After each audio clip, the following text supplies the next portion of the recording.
going, everybody? Peter Birch here. Welcome to another Talking Health Tech Lunchtime Live, where we go live across YouTube and LinkedIn and Facebook, across all of the socials, to talk about what's been happening in the health tech scene and digital health and healthcare innovation and everything this week. As always, I'm joined firstly by our community manager, Aidan Cousins. Hey, Aidan, how you going? Good, thanks, Pete. As always, my internet's really bugging out at the moment, so I'm about 50 seconds behind you. I can hear you. There we go. We're back. We're back, baby. Yeah, going good, man. We got a really exciting day today. We got a really awesome person coming on with us, so yeah, it'll be good. Yeah, excellent. Look, I noticed as well, I've got construction happening out there. We've got the fun of lives. This makes it different. It's not the podcast. It's not recorded. We're happening live. So if you're watching on YouTube or LinkedIn or Facebook on a social media platform, put a comment in the chat so I know you're watching live. If you're watching it afterwards too, leave a comment so we know you saw it, because it'll all be available on those platforms as well. But what we'll do now, we will bring on our guest today, Luke Fletcher from Foxo. Hey, Luke, how you doing? Hey, Pete. Good, mate. Good to be here. G'day, Aidan. Hey, man. Cool. So, what we do if you've not seen these live streams before, we bring on someone onto the live stream to kind of see how, what they've been up to. It's a little bit like the podcast where we get to find out what's going on, but it's live and engaging with people watching maybe during their lunch break. Although with daylight savings, this is quite early for a lot of people and not lunch for many of Australia. So maybe we have to move these sessions. 12 o'clock here in Sydney, which is already a pretty early lunch. Maybe we need to shift the time for future ones. But anyway, it's someone would say the Queenslanders are just slow these days, Pete. Yeah, that's right. Hey, give us a break. I was born in Queensland, so yeah, same. I can empathize. So Luke, it's great to have you on the show. We had you on the podcast a while ago. This is pre-episode 100, so that was pre-illustrations. Wink. Vector portraits for guests. So I'll have to find the episode number for that and share it, but people can find it on the Talking Health Tech website to listen back, or also on your favorite podcast player. But actually, for those that might not be familiar with Foxo and what you do, set the scene for us. Give us the spiel about Foxo and Luke. Sure. So we've been around since 2018. Our primary focus is real-time communication. So when you think of, some of the major challenges across healthcare, around disparate communications, siloed systems, distributed workforces, and the inability to connect securely in a real-time manner, that's the place that we fit. So think of, Slack, Microsoft Teams, WhatsApp, and then layer over the top of those clinical tools, clinical environments, all the policies to meet standards, etc. So yeah, real-time communication for healthcare is the quick summary there. Nice one. And I'm just sharing here. So I got your website there and got some. Always like the design of your website, by the way, just as an aside. It's changed once or twice as I've been watching, but I like the look. But yeah, good. This is iteration. It must be 5. So we've gone through platform to platform and brand to brand only recently. Well, probably the last 18 months, landing on Foxo. So that means new websites, new brand palettes, new all the things. We've shifted over to HubSpot, and mate, it's been a bit of a game changer having our CRM, all of our customer relationship tools embedded with the website. Makes life a lot easier, and the performance and look and feel is awesome. Yeah, no, hopefully they're listening in. We can get some little credits there. Yeah. Hashtag free stuff, please, HubSpot. Yeah, cool, excellent. So what are you guys focusing on right now? So there's a couple of things that's keeping us busy. All the things around the startup, in particular, product growth and all of that. So we can go into all of that. We've recently closed out our second capital raise, so just 13 days ago now. So that was really exciting. Great to have that behind me. That process is very time consuming. Takes a different type of brain power for me.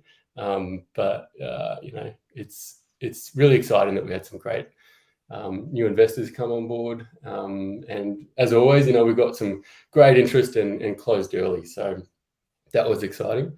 And we can come back to that, but just quickly, the other thing is we have got some really great industry traction now. So a big part of this capital raise was growing our customer service team. So being able to onboard, implement, and ensure the success of these pilots to push them through.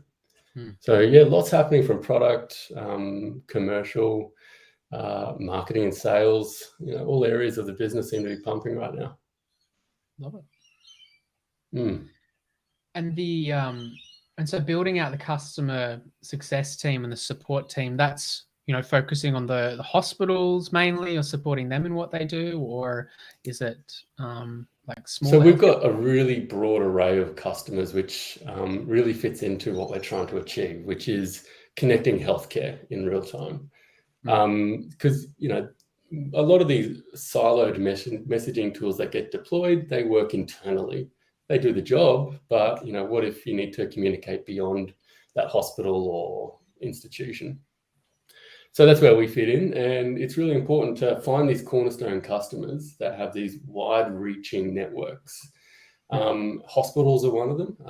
We look at private radiology, oncology, and pathology as the others, and they're our, where we're focusing and seeing a lot of traction. So these rapidly moving and growing and acquiring businesses need these tools that traverse all of their acquired companies, connect up all of their systems, but also give them that competitive edge around how do they provide better services to their referral network or to their telereporters or their remote staff, contractors, hospitals, all of these things. And just being able to provide that real-time link is just, another great service to be able to improve that relationship, keep them embedded, reduce churn, and improve efficiencies and accuracies. There's so many things on the periphery of just basic messaging. And that's kind of where we start. We start with just simple messaging.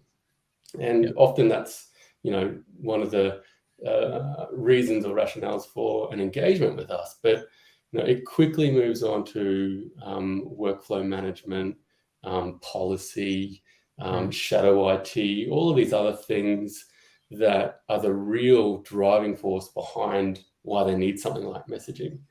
And messaging between, say, you and I is just basic text. But in the health space, it could be handovers, it could be referrals, it could be case management, it could be on-call reporting. All of these different things traditionally were being used with, packaged together little products here and there to build out like a secure messaging environment that has some sort of patient record, that has, teams, environments and collaboration, which they fall apart pretty quickly. And it becomes a bit of a disaster if one thing falls down. I would imagine like your big focus is, because if I was a health system or provider or someone looking at doing messaging differently, that's not just replacing one thing with another. It's like almost like complete workflow retransformation sometimes, and could feel overwhelming. It's like, I don't have, if we do this, then that has all these knock-on effects of, because this ties in here and that means we'd have to do this differently. How far does it go? So, like making sure that that's not overwhelming and kind of focused is probably a big element of that team that you're building up as well, and making it something achievable to do rather than feeling overwhelming. Yeah, nailed it, mate. And that's a big part of our initial engagement. So what is the one thing and where can we deploy that? So is it, image sharing in a burns unit? Okay, so how are you doing it at the moment? Well, we're doing it, all of these other, hodgepodge, I'm trying to find that term, together. And they just can't seem to find the right tools to make it work. So they're falling back on, other practices. And then if we can solve that one thing with a particular department or group of people, then those are the sort of people that will then start to find other use cases, and it starts to grow organically from there. And that is what happens, or what has continued to happen for us, pilot after pilot. And it's a big part of, that whole land and expand concept. You get in with a simple concept, And then they can see that it's much more than messaging. Okay, we've got all these other problems. Can Foxo do this? Can it do that? Can it integrate here? You know, how else can it service these problems? And look, we're talking with, you know, these big institutions, and they don't want one product to solve one problem. You know, you've got to go through this huge procurement cycle. That's not going to fly. You've got to come in with something that can solve something pretty quickly, but also has all of these other applications. And to quote, you know, one of the CIOs, it's, I don't want one product to solve one problem. It needs to solve 50.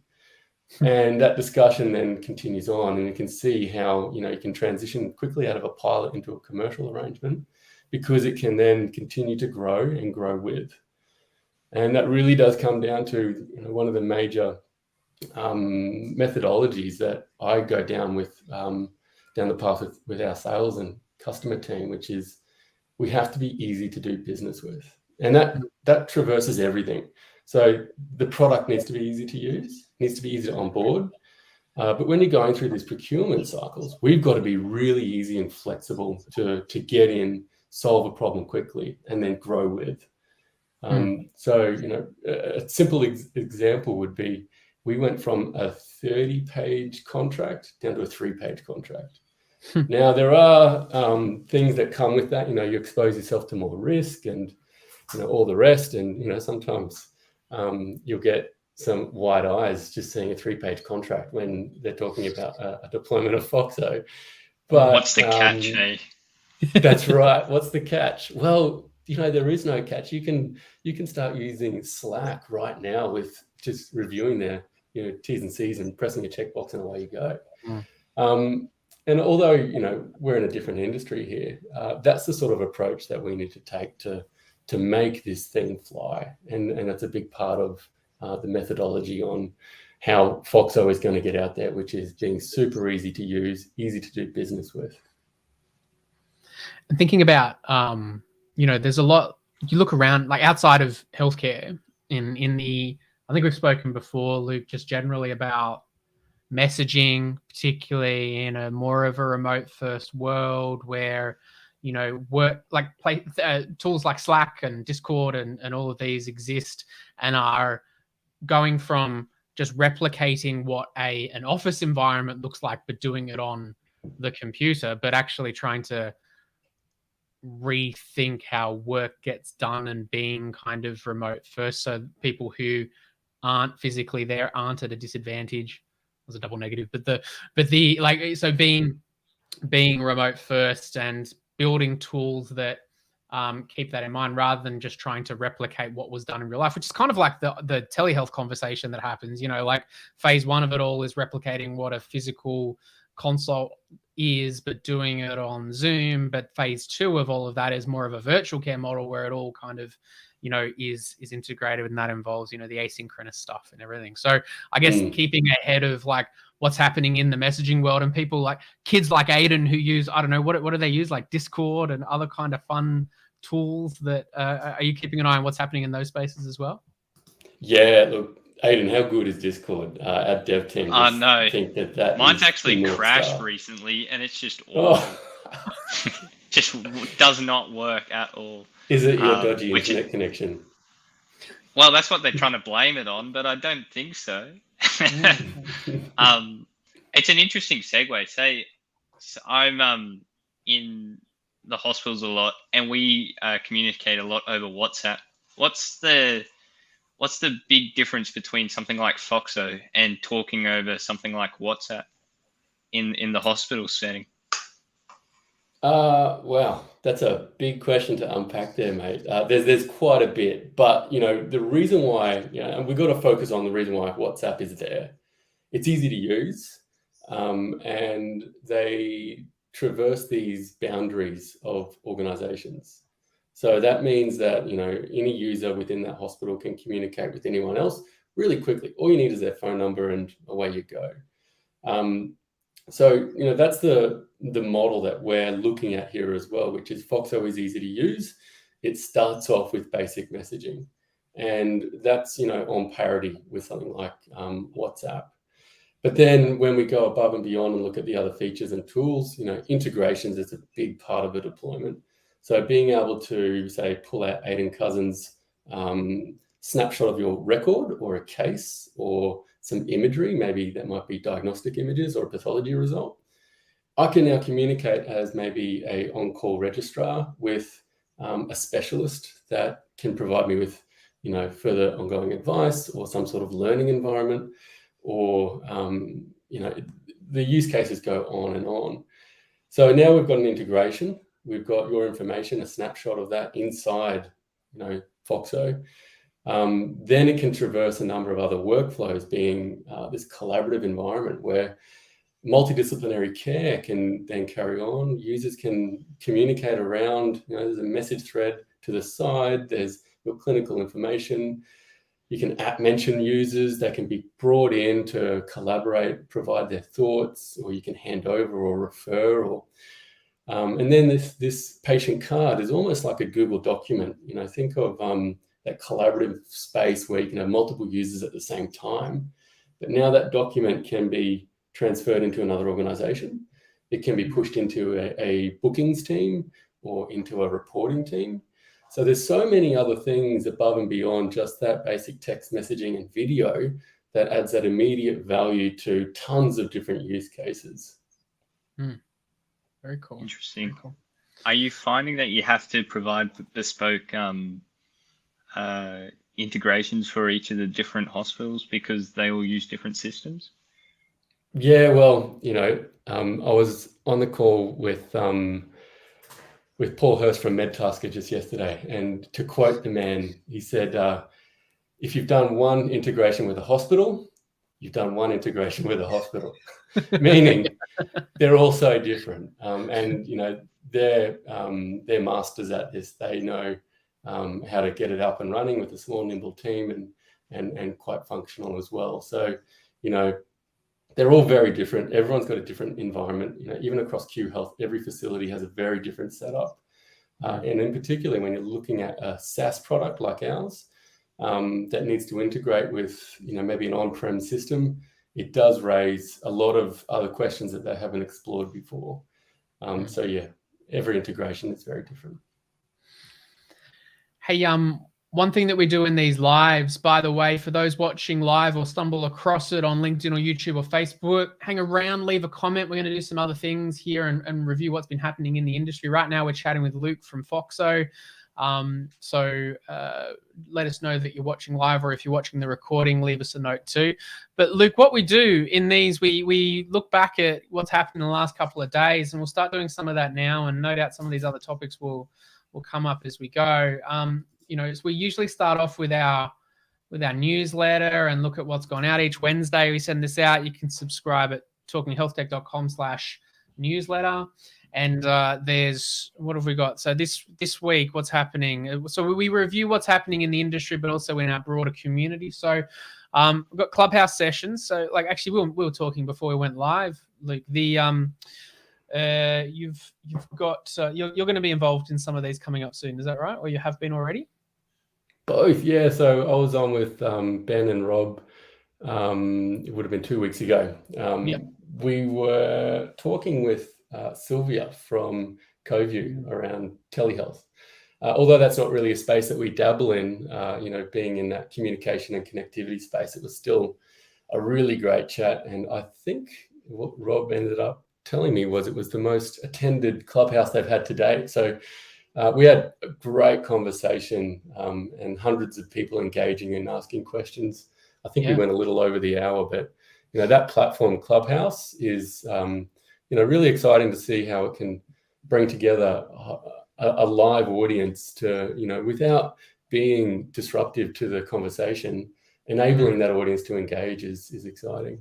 Yeah, that's we got involved pretty early. Like I kind of jumped on in the pre-beta stage and was like, this is going to be transformational. And then that was the exciting part. And then I kind of reality came. And I think they came up during the going to be peak huge. Yeah. And it's kind of it's huge for certain crowds, but it's been cool to see what Ben and Rob have, put together, use the platform, and not necessarily engaging with existing audiences, like going in there first to try and engage with existing audiences, but bringing, you know, the industry to kind of chat on that platform. And something that, you know, this social audio world is fascinating to me. We're seeing, you know, Twitter are doing something similar with their, what do they call it, sessions or Spaces?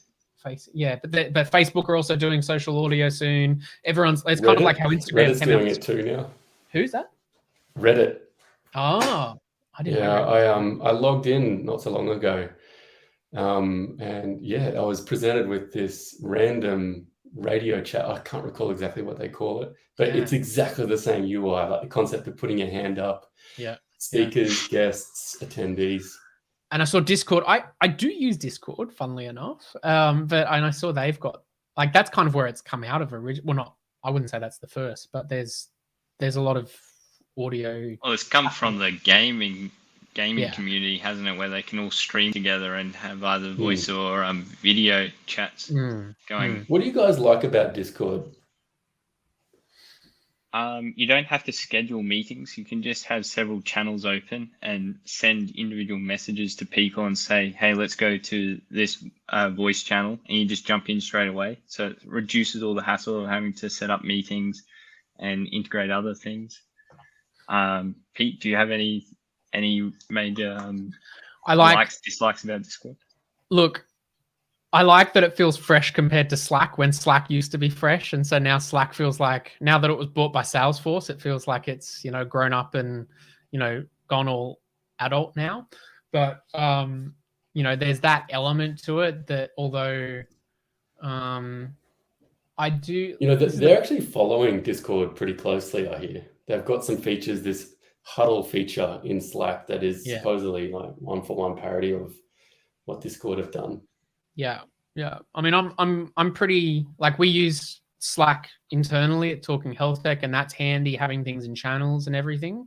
A year or two ago, I wouldn't have considered Discord because I would have considered it too, like, consumer focused for gamers, but they've kind of shifted in terms of their focus and being a tool that communities can use and even businesses. I don't think they've gone hard on the business side, but you see, you know, smaller groups that run things start to use it as well. So I think the dynamic live thing of being able to share what you're doing as you go, I think that Discord kind of bake that into how they work, whereas Slack has kind of like been led with like just doing channels, and then they're trying to backwards integrate that kind of, which is just what happens in any industry, I guess. Is and look, we used to use Slack a lot. It's very structured, and having those structured environments just feels natural. But I think what Discord are doing is really pushing the envelope and trying these different things. You know, they've got a more forgiving audience as well.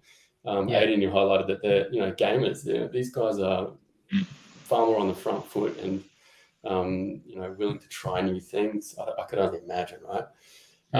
Whereas Slack, you know, I think that it's a great platform, great organization, love the brand too. You know, we've shifted off Slack to Foxo and haven't missed a thing. And that says a lot. You know, Slack, Discord, these guys have been around for, must be at least 5-10 years. And we've built this in the space of about 3. So we look at these platforms as indicators of what a good messaging system looks like. So what are the good things? What are the bad things?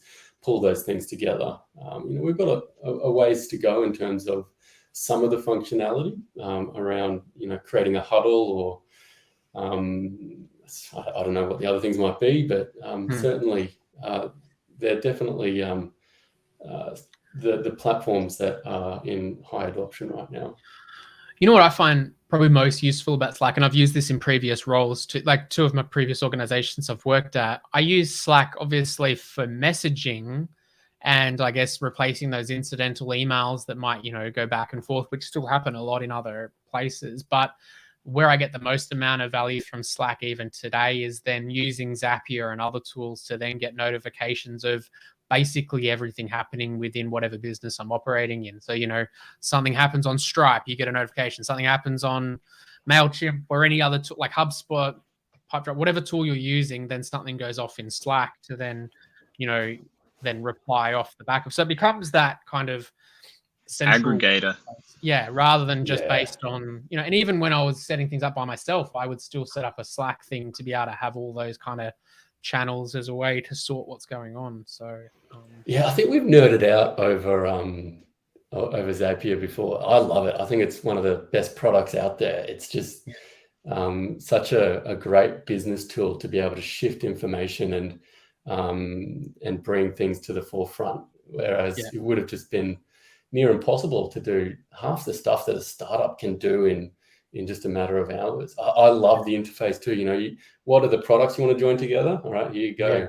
Boom, and you're done.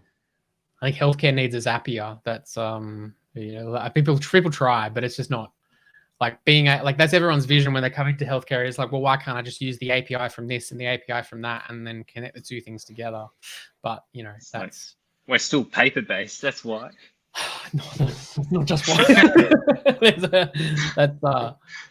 think that's where this podcast has started from, and then we've kind of grown to where we're at now. But well, Aidan, you're not far from the truth. Fax is still in high usage. It's crazy. Yeah. I think one of the biggest nail in the coffins for fax is the NBN, because they don't support fax. There are some workarounds, but you simply, if you're on the NBN, you just can't be sending fax over that line. Speaking of NBN, there's an episode of the podcast coming out soon with in the next week or two with Jen Beer from NBN. So shout out to Jen if she's watching, THT Plus member. Cool. But that'll be their focus on health and education, particularly for rural and remote and Aboriginal and Torres Strait Island communities, is really interesting. So Nice. Stephen's on the same page. Great for aggregation for notifications. That's where it's at. Hey, we've totally sidetracked from here, but that's the point of these lives anyway. So that's good. We've each week in the newsletter we promote what live's happening. So thanks for coming on. You mentioned as well, you got some roles open. You've got the customer implementation manager, really important role. So that's good that's there. What Could else? I see? Can you scroll up? Yeah. Info Medics is looking. I think you got. Oh yes, there. That should be Foxo. Oh wow, that was a copy paste. That is all. Well, the link works anyway. See, it's like a copy paste into here. So Foxo's looking for a implementation manager. Yeah, it's all right. We're cool. Hey, IP and license. So we're doing for those that aren't familiar, we're doing a Share What You Know masterclass series in the community. Share What You Know is our fortnightly sessions that we do for members of THT Plus, where a member of the community will share what they know about a topic that they're really knowledgeable about or passionate on. And we're collaborating with Neutromics, medtech company, who are THT Plus members. And their legal counsel, in-house legal counsel, is running some sessions about IP branding and the different kind of topics that cover it. We've already run 2 sessions around IP and patents, and we did a session last week in conjunction with one of their legal partners, like that they partner with specifically on IP, on trademarks. And that session is in the community to watch now. We're gearing up for session 3, which happens next Monday, for people to come live to around licensing IP and acquiring it. So check out that. For members. Hey, before you go on, that is just super important, this stuff. As dry as it might be for some, it is just absolutely imperative to startups that want to be able to scale or seek investment as well. A little startup that we've been working with is called Markster. So we've got a variety of different legal firms that advise us on different areas, and one of them is called Markster, markster.com.au. They manage all of our trademarks. It's a brilliant service. So you just go in, you obviously have your initial consult, and then they manage through their portal all of your applications, pending submissions all the way through. We've saved so much money by using this crew, and it's all automated. So highly recommend anyone that's looking at IP. What is it? Markster? Yeah, like trademark, markster.com.au.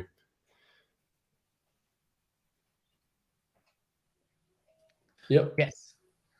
I think they're Brizzy based, might be on the Gold Coast now. Yeah. Yeah, really good way of being nimble, saving a lot of money, and protecting your IP. Yeah, I saw as well. I didn't bring through the name of the person, but Natalie from Brand Legal was the one that hosted the session on Monday, just gone too. So, yeah, a few different options there to check out. So yeah, you're right. Totally critical thing to get right because if you don't get it right at the start, then you it's hard to kind of torpedoed fix later. So, yeah, that's important one. So check that out for members.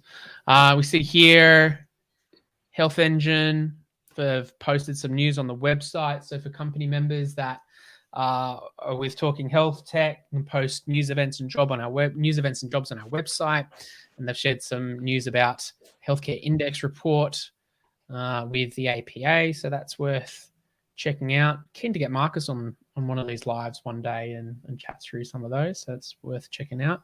Hey, look at that. Glossary term of the week, Hey. Shadow IT. So Already referenced in this chat. yeah.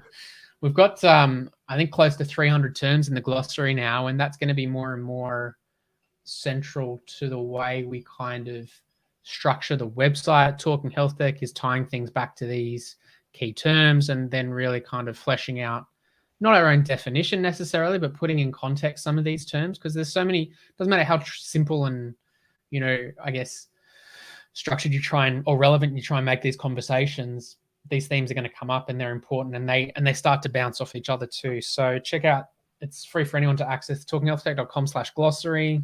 And after each podcast episode, we try and kind of document some of these key terms and link together things. So if you're interested in learning more about shadow IT, there's a bit of a definition on the website there. It's such an important term because I think that's a reason why a lot of healthcare or health tech startups exist.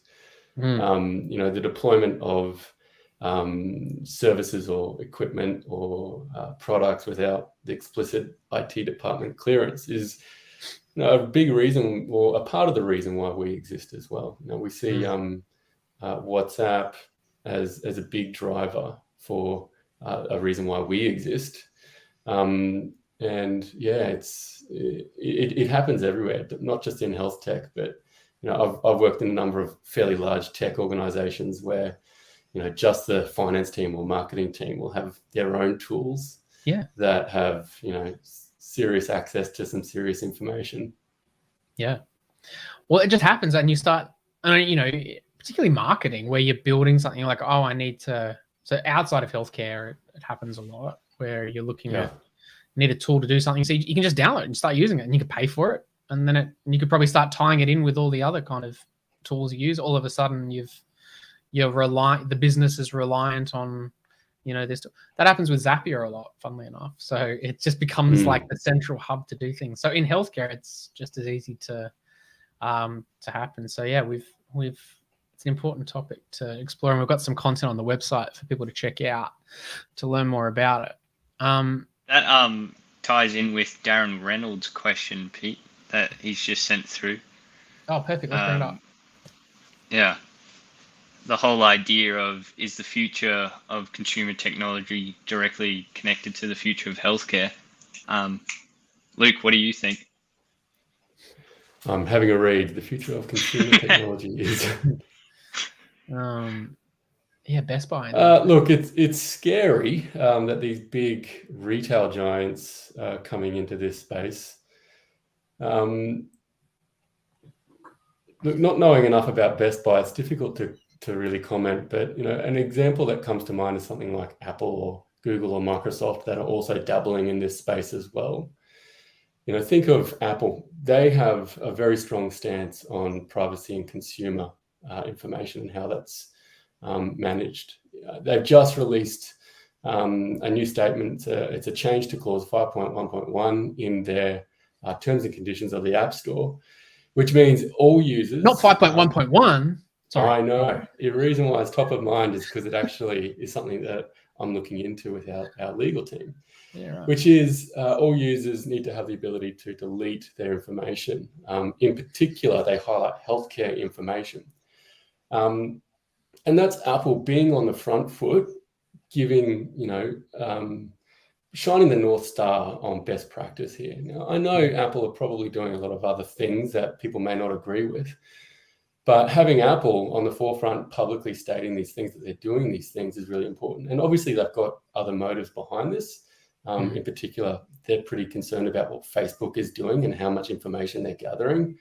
And also, if they have a data breach on the Apple system or platform, then that impacts sales and revenue and all of that as well.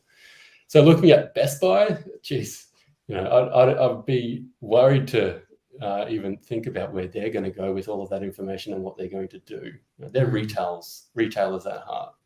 Yeah, I generally with these, it's interesting to see, big business or retail or others, like large organizations from outside healthcare coming in, trying to do something in health. And, people talk about how every company is going to be a health tech company at some point. Look, I think when it's business case driven, it usually then doesn't result in a great deal of, I haven't seen any example where that's driven like massive change in the industry or, been a remarkable success. I think that if it's not clinician led or patient led, calling it like true healthcare is probably a bit of a stretch. This wellness and kind of, personal, focus, like it starts to stretch that definition of healthcare necessarily. It's interesting to see it all kind of play out, and whether that's a good or bad thing, I don't really know. But not having it I don't know that deal, and it's interesting to share. Thank you, Darren, for sharing it. But it would be interesting to know how much clinician involvement and kind of the objectives behind it. If it's just to have a strong kind of stakeholder in healthcare because every big company needs to be in healthcare because healthcare is so hot right now, then that's probably not going to result in. It's going to result in a lot of pain for them in like trying to do anything meaningful. Yeah. Look, the only other one that comes to mind would be Amazon and what they're doing. They've got their fingers in so many pies and just traverse so many different things. Yeah. And I think healthcare is a part of that as well. Actually, we host in AWS, and they're issuing AWS credits for health tech organizations that are doing X, Y, Z. I can't recall exactly. So, look at a big organization like that started off selling books. Now they've got, their website. Now they're going to space. They're pushing hard in health tech as well. For what reason? Yeah, maybe they're just following the money. But if you flip it around and you build the healthcare system, the healthcare tech first, so say like a virtual assistant, like a virtual doctor type platform, and then you integrate it with a consumer-based technology, I think that's probably a more likely scenario than the other way around. Like you have the basis of, say, a virtual doctor coming in, and then they suggest products from other services instead of having a consumer base trying to get patient details and working through their system.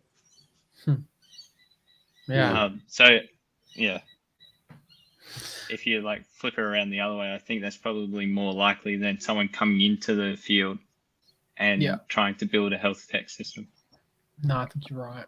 Thank you, Darren, for sharing some good and be interesting to watch that space. I'm going to look it up more.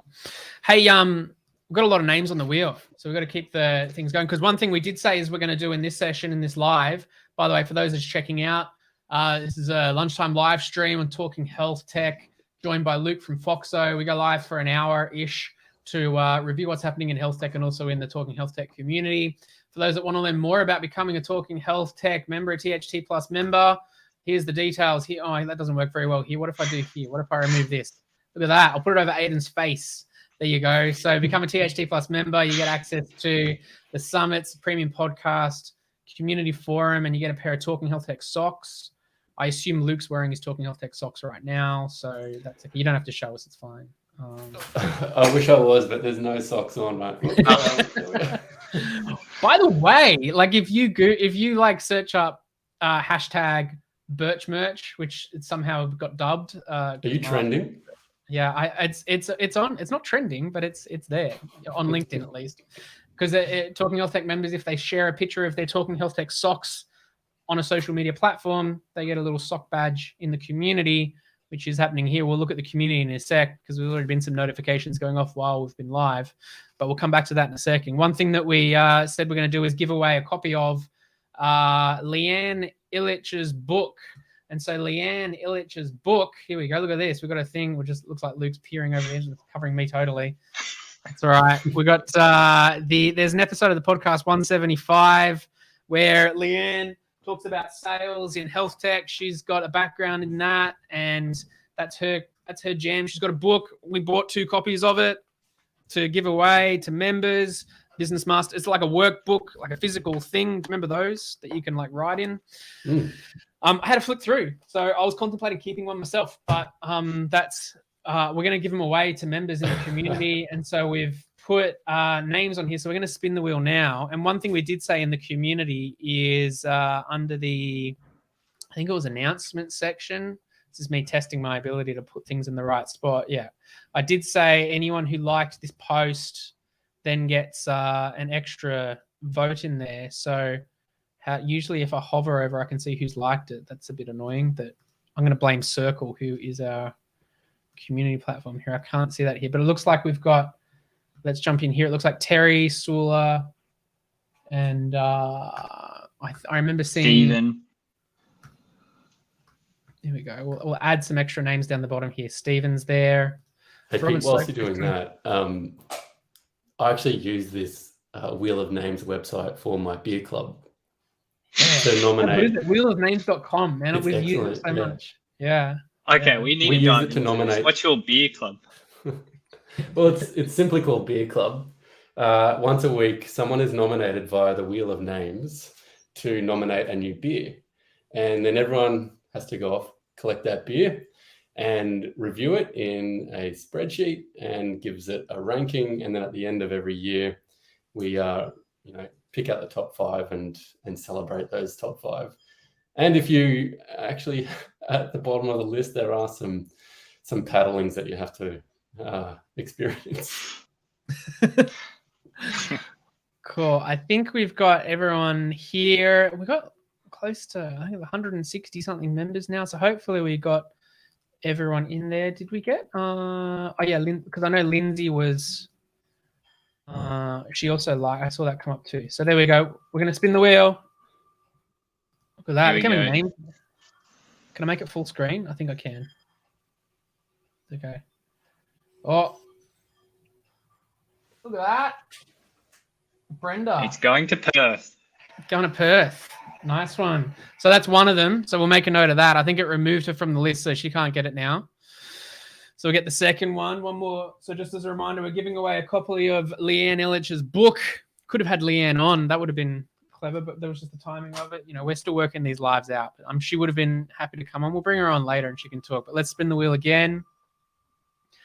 Well, that looks weird, doesn't it? I think the lag on the live wouldn't even show it. Here we go. What do we got? Oh, Stephen. Oh, you missed it. Colin. Luke. Oh. Better Medical. There you go.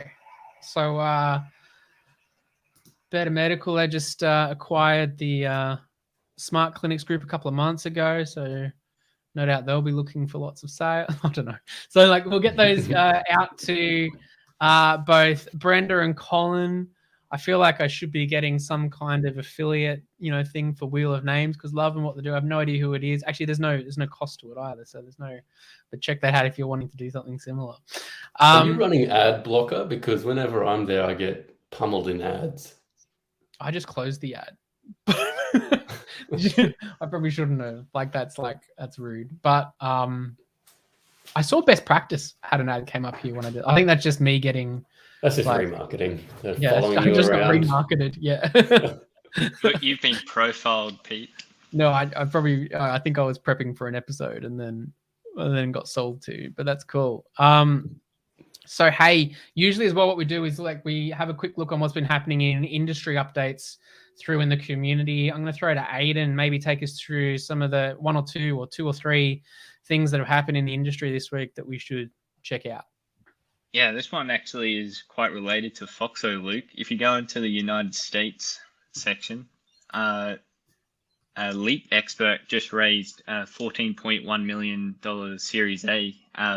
and their idea is to go global. And they're what appears to be a digital messaging platform, secure messaging platform too. So it's just interesting to see that, you have these American companies coming out and starting to, I know the websites are a little bit addy, but it's just interesting to see, all these companies coming out and agreeing with Foxo and saying that they have to have like a secure messaging platform for especially healthcare things where a lot of the stuff is very private. And if there is a data leak, it's just not nice. Yeah. Yeah, just having a look at this. So Leap, our platform allows front office employees to embrace consumer messaging. Okay, so it's more focused on the consumer. So being able to message between providers and consumers. Yeah. Yeah, interesting. And look, it does highlight that there is certainly a gap here. There's always going to be new players coming in on board, other competitors, all of that. But, the biggest competitor is not doing anything. And when you look at potential customers or, leads coming through the funnel, the biggest competitor is not Microsoft Teams or other providers. They'll just say, we'll just not do anything. And, that does happen. And there's also customers that we've said, look, I don't think you're ready for something like us as well. And that's a really productive conversation because, we use things like Microsoft Teams and Slack and Discord as a qualifier that an organization can adopt a product like that. They can use it, they can make use of it, and they can see the benefits of using it. But yeah, look, seeing these big boys going global, look, that's exciting. We've got our sights on other markets as well. So soon you'll see us raising $13 million. I was going to say 14.1 Series A. So yeah, like that's a big Series A. It's a big Series A. Yeah. What else? I can't actually get onto the community at the moment, so let's go the Australian group and see what's going on close to home. And I've got to say, you do a great job keeping this thing going. It's always alive. There's always something happening. Nice one. Yeah. Well, we've actually got two really interesting things going on at the moment. ConsultMed won a pitch battle in Sydney. Its founder, Vikram Pallet, is, I believe, a pediatrician at Vinnie's in Sydney. I can't exactly remember how much they won in prize money for it, but the whole idea is it's a platform to send and receive referrals. Specifically, I think they started off in the pediatric space to begin with, since Vikram's background. So that was exciting. Nice. The referral space needs a real shake-up. This secure message delivery. There's a lot of providers out there doing the same thing or similar in many ways. But yeah, look, I'd be interested to hear what their point of difference is, because just having another SMD out there is not going to solve it.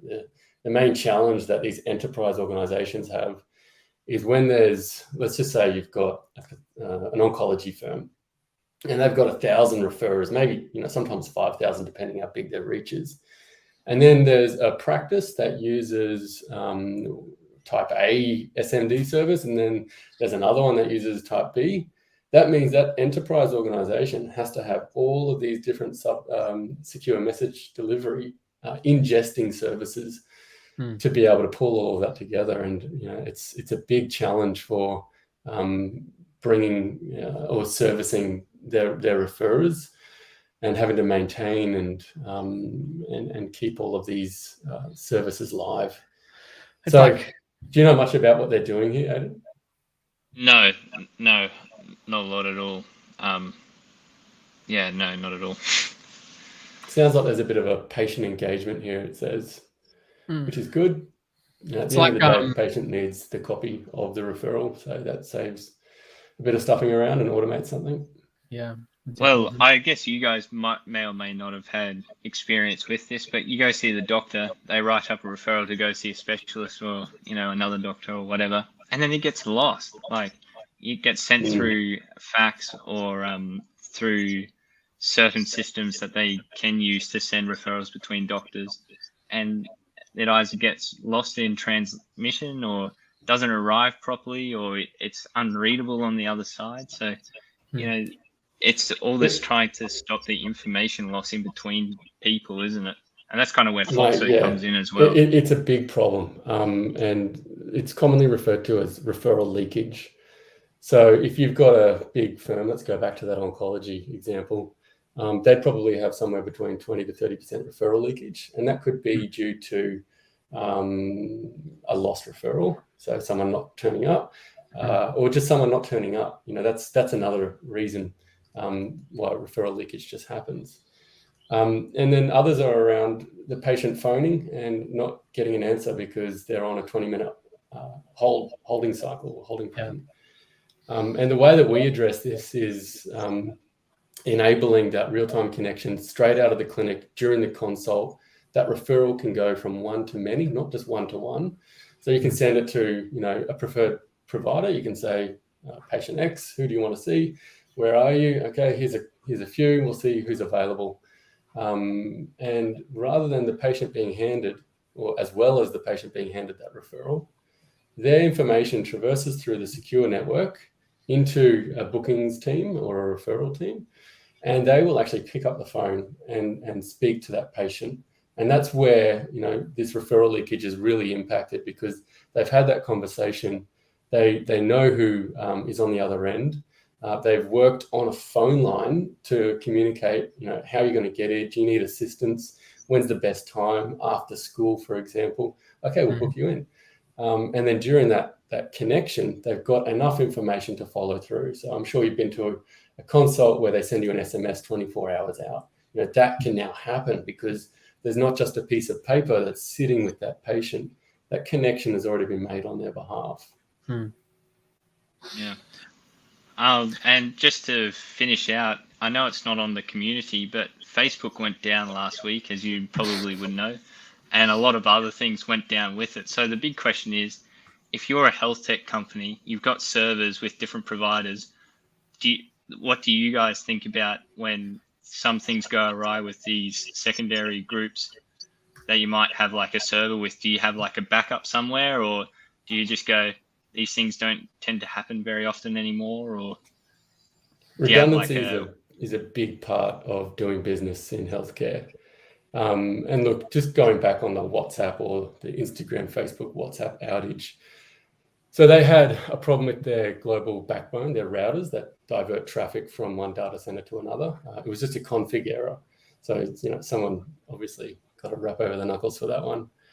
But it just serves as a reminder that these tools and platforms just, they're not fit for purpose in healthcare. And look, honestly, when these things go down, you're not going to see a huge influx of new users, but it just really helps build that narrative that there are tools out there that are built to serve this problem.